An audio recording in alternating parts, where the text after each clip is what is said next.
Xerxes, the Xerxes who ruled over 127 provinces stretching from India to Kush. At that time, King Xerxes reigned from his royal throne in the citadel of Susa, and in the 3rd year of his reign he gave a banquet for all his nobles and officials, the military leaders of Persia and Media. The princes and the nobles of the provinces were present. For a full 180 days he displayed the vast wealth of his kingdom and the splendor and glory of his majesty. When these days were over, the king gave a banquet lasting 7 days in the enclosed garden of the king's palace, for all the people from the least to the greatest who were in the citadel of Susa.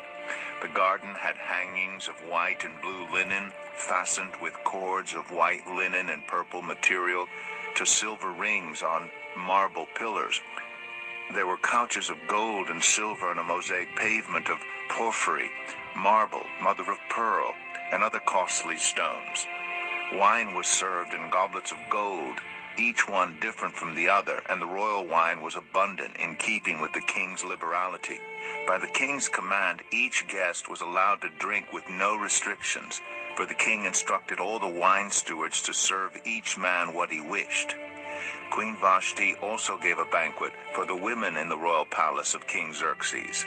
On the 7th day, when King Xerxes was in high spirits from wine, he commanded the 7 eunuchs who served him, Mehuman, Biztha, Harbona, Bigtha, Abagtha, Zethar, and Carcass, to bring before him Queen Vashti, wearing her royal crown, in order to display her beauty to the people and nobles, for she was lovely to look at. But when the attendants delivered the king's command, Queen Vashti refused to come. Then the king became furious and burned with anger.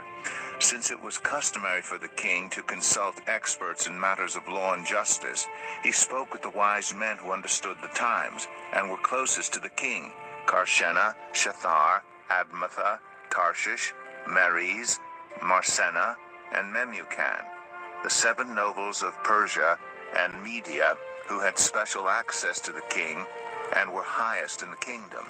According to law, what must be done to Queen Vashti, he asked. She has not obeyed the command of King Xerxes that the eunuchs have taken to her. And when Memucan replied in the presence of the king and the nobles, Queen Vashti has done wrong, not only against the king, but also against all the nobles and the peoples of all the provinces of King Xerxes.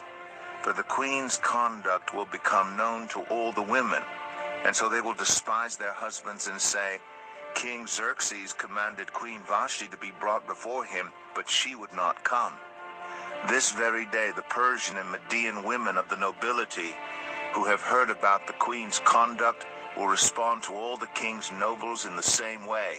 There will be no end of disrespect and discord. Therefore, if it pleases the king, let him issue a royal decree, and let it be written in the laws of Persia and Media, which cannot be repealed, that Vashti is never again to enter the presence of King Xerxes. Also, let the king give her royal position to someone else who is better than she.